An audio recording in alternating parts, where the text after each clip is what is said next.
स्वागत है आपका BSF क्लासेस के चैनल पे। तो आज की क्लास में हम बात करेंगे यांत्रिक ऊर्जा, यानी यांत्रिक ऊर्जा क्या होती है और इसका एक रूप से दूसरे रूप में कैसे परिवर्तन होता है, ये सीखेंगे। इसके पिछली क्लास में हमने ऊर्जा के विभिन्न रूप के बारे में बात करी है और सीखा है, और जो नहीं देख पाए हैं वो चैनल का पेज विजिट करें और उस पर जाके ऊर्जा के विभिन्न रूपों के बारे में जानें, तब इस पेज पर आएँ। तो यांत्रिक ऊर्जा, तो समय बर्बाद किए बगैर हम लोग अपने टॉपिक पर आते हैं। यांत्रिक ऊर्जा किसे कहते हैं, ये हमने लिख भी दिया है।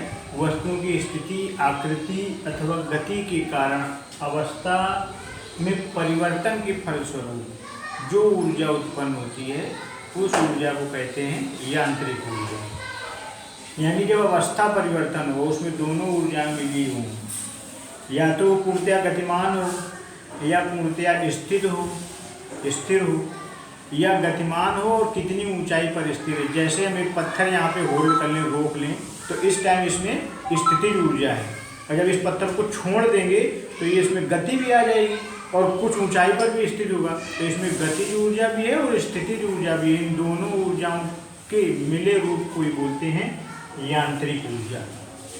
यांत्रिक ऊर्जा बराबर स्थितिज ऊर्जा प्लस गतिज ऊर्जा। जब यहाँ पे रोके हुए पत्थर पे इस टाइम इसमें गति तो है नहीं, तो गतिज ऊर्जा क्या है, शून्य, लेकिन स्थितिज ऊर्जा पूरी है। लेकिन जब इसको छोड़ देंगे, जमीन पे पहुँचने वाला होगा, उस टाइम इसमें गतिज ऊर्जा पूरी होगी, स्थितिज ऊर्जा कम हो जाएगी। तो ये उसका ऊर्जा का रूप परिवर्तित हो रहा है। स्थितिज ऊर्जा से धीरे धीरे गतिज ऊर्जा उसकी बढ़ती जा रही है, और जब जमीन के नज़दीक पहुँचेगा उस टाइम उसकी स्थितिज ऊर्जा शून्य हो जाएगी और गतिज ऊर्जा मैक्सिमम हो जाएगी।